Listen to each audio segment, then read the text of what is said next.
Hey guys, welcome another video of MS biology. NTA के द्वारा data सही तरीके से यूनिवर्सिटीज़ को न भेजने की वजह से पीएचडी के एडमिशन्स के प्रोसेस में डिले हो रहा है।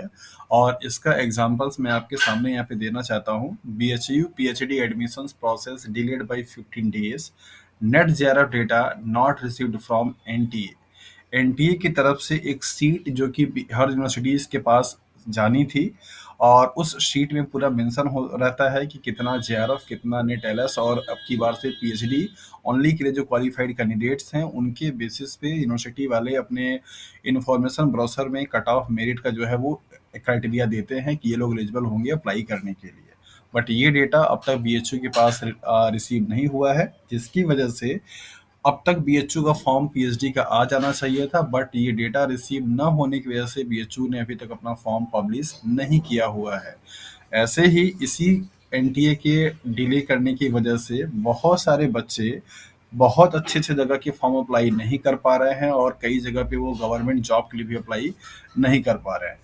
सीएसआईआर का जो नेट इस बार जून 2024 का एग्जाम हुआ, उसका स्कोर कार्ड अपडेट क्यों नहीं हो रहा है, और उसके लिए सर्टिफिकेट को लेकर के उसका लिंक जनरेट क्यों नहीं हो रहा है, इसके लिए सीएसआईआर की तरफ से कोई ऑफिशियल नोटिफिकेशन नहीं है, और ना ही उनका कहीं कुछ ऐसा मैसेज है कि हाँ वो कब तक अपडेट करेंगे या कब तक रिलीज लिंक जनरेट करेंगे।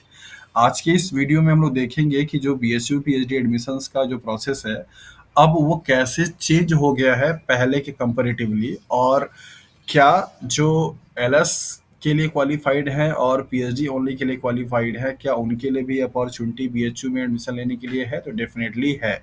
बहुत सारे बच्चों के मन में ये सवाल था कि सर जो पीएचडी ओनली के लिए एलएस के लिए क्वालिफाई किए हैं, क्या उनको सेंट्रल यूनिवर्सिटीज़ में अपॉर्चुनिटी मिलेगी? तो डेफिनेटली मिलेगी, और बीएचयू में आपको मिलेगा। इस वीडियो में हम लोग देखेंगे कि बीएचयू में अब पीएचडी में एडमिशन लेने के जो रूल्स हैं वो क्या चेंज हुए हैं और पहले किस तरीके से होता था। एक आर्टिकल छपा है जो कि यहाँ पे आप देख सकते हैं इस आर्टिकल को, और ये आर्टिकल इन्हीं के लिए है। The BHU PhD admission process delayed by 15 days, net JRF data not received from the NTA even 70 days after the result. 17 दिन हो गया, और इवन 70 डेज मोर ज़्यादा भी हो गया। 14 सितंबर की अगर बात किया जाए, अक्टूबर की बात किया जाए, तो उसके बावजूद भी अब तक एनटीए की तरफ से डेटा यूनिवर्सिटीज़ को नहीं भेजा गया है। यहाँ पे आपको थोड़ा जो इनमें लिखा हुआ है इनको अच्छे से पढ़ के दिखा देते हैं ताकि आप इसको अच्छे से समझ पाएँ। और इसके साथ-साथ में यहाँ पे हम लोग ये भी देखेंगे कि पीएचडी का जो रूल है अब कैसे चेंज हो गया है बीएचयू को। There is a disappointment among the applicants due to the delay in the PhD process in BHU, whereas the result of the NET JRF was declared on 18 अक्टूबर। ये जो 18 अक्टूबर दे रखा है ये है डेटा, मतलब आपके यूजीसी नेट का, बट सीएसआईआर का जो रिजल्ट पब्लिश हुआ था 14 अक्टूबर को हो गया था। सो यहाँ पे इसको भी मेंशन किया गया है। Due to the not sending of the data by NTA, the admission process of for PhD in BHU has been delayed by 15 days. This is affecting more than 10,000 applicants. मतलब जो बच्चे बीएचयू के form का इंतजार कर रहे हैं लेकिन अब तक बीएचयू का फॉर्म नहीं आ पाया, उसकी वजह से इतने बच्चों की संख्या में प्रॉब्लम आ सकती है। The results of net JRF was declared on 18 अक्टूबर। ये यूजीसी की बात कर रहा है, बट सीएसआईआर का अगर देखा जाए 14 अक्टूबर को रिलीज हो गया था। NTA had to send the data of the successful candidate to the BHU, but due to the festivals and holidays BHU has not received the data yet, right. NTA को जो बच्चे क्वालिफाइड हुए हैं JRF के लिए, LS के लिए, PhD only के लिए, उसका एक सीट बना करके भेजना होता है यूनिवर्सिटी के पास, जो कि अब तक नहीं पहुंचा है। इसलिए बीएचयू ने अभी तक फॉर्म अपना रिलीज नहीं किया हुआ है। BHU has the right to issue the BHU bulletin without data, but the mark entered by the NET and JRF qualified candidate in the application form cannot be confirmed. In such a situations, BHU is waiting for the data from the NTA. बताया जा रहा है कि BHU के पास अपना right है कि वो अपनी इन्फॉर्मेशन बुलेटिन को रिलीज कर सकता है, फॉर्म का लिंक भी एक्टिव कर सकता है, लेकिन उसमें फॉर्म में बच्चों का पूरा जो मार्क्स है वो भरना होता है, और जिसकी वजह से प्रॉब्लम हो सकती है बाद में स्क्रूटनी करने के वजह से। इसलिए बीएचयू वेट कर रहा है एनटीए का कि डेटा जो जल्दी से कर दे। Admission process is in BHU is different from the other times. अब तक जो बीएचयू में एडमिशन होता रहा उससे अब बीएचयू में एडमिशन डिफरेंट होगा। पहले कैसे होता था, पहले यहाँ पे देख लीजिए, यहाँ पे दे रखा है this time the admission process for the BHU PhD in BHU is different from the other times. In this session, BHU's RET examination, means a research interest test, has been abolished. पहले यहाँ पे RET के नाम से exam होता था और वो 2 कैटेगरी में कैटेगराइज़ किया जाता था, रेट एग्ज़ैम्प्टेड और रेट। जो कैंडिडेट्स जेआरएफ या एलएस क्वालिफाइड होते थे, उनको रेट से एग्ज़ैम्प्टेड किया जाता था, मीन्स उन्हें एंट्रेंस एग्ज़ाम नहीं देना होता था। वो फॉर्म अप्लाई करते थे, फिर उनको इंटरव्यू में जाकर के अपीयर होना पड़ता था, और जिनके पास कोई नेट या जेआरएफ नहीं होता था, उनको पहले रेट का एंट्रेंस एग्ज़ाम देना पड़ता था, फिर वो इंटरव्यू में जाते थे अगर क्वालिफाई होते थे तो। बट अब ये प्रोसीजर क्या किया गया है, खत्म कर दिया गया, चेंज कर दिया गया। Every time admissions were given on the basis of rate and rate exempted category. Those who passed JRF और net were kept in rate exempted category. जो लोग क्वालिफाई होते थे उनको एग्जाम कैटेगरी में रखा जाता था। बट इस बार से क्या होगा, चेंज होगा। क्या चेंज होगा यहाँ पे आप देखिए, जैसा कि आपको मालूम है कि इस बार का जो नेट का रिजल्ट है वो 3 कैटेगरी में आया हुआ है, JRF के लिए, LS के लिए और PhD ओनली के लिए। whereas admission in BSU will be done on the basis of two category में रखा जाएगा। क्या होगा, the first basis is only JRF and the second basis is being NET qualified और एलिजिबल फॉर द PhD।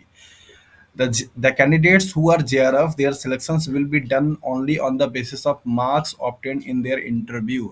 जितने भी candidates जून 2024 में JRF category में क्वालिफाई हुए हैं, जब BHU का फॉर्म आएगा वो अप्लाई करेंगे, और अप्लाई करने के बाद उनका इंटरव्यू होगा।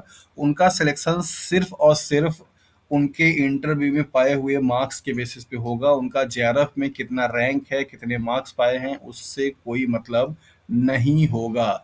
मीन्स एग्जाम्पल के तौर पे अगर आप समझिए, तो मान लीजिए अगर 2 कैंडिडेट है A और B, एक कैंडिडेट्स का मान लीजिए JRF कैटेगरी में, सपोज फॉर एग्जांपल CSIR की मैं अगर बात करूं तो 140 नंबर है, और एक दूसरे कैंडिडेट का मान लीजिए 125 नंबर है JRF कैटेगरी में, दोनों ही JRF हैं, तो उनके 140 125 नंबर के डिफरेंस होने का कोई लॉस उनको नहीं होगा।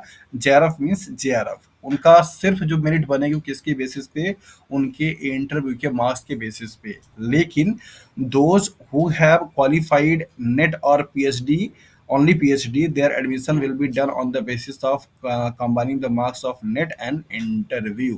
जैसा कि आपको रिजल्ट में भी लिखा गया था, 70% जो कैंडिडेट्स नेट LS के लिए और PhD ओनली के लिए क्वालिफाई किए हैं, जितना उनका मार्क्स होगा उसका 70% क्या होगा, जुड़ेगा उनके फाइनल मेरिट लिस्ट में, और जो इंटरव्यू देंगे जितने नंबर का होगा उसका जितना पाए रहेंगे उसका 30% जुड़ेगा, और उन दोनों को कंबाइंड करके क्या होगा, मेरिट बनेगी, तब जाकर के एडमिशन होगा।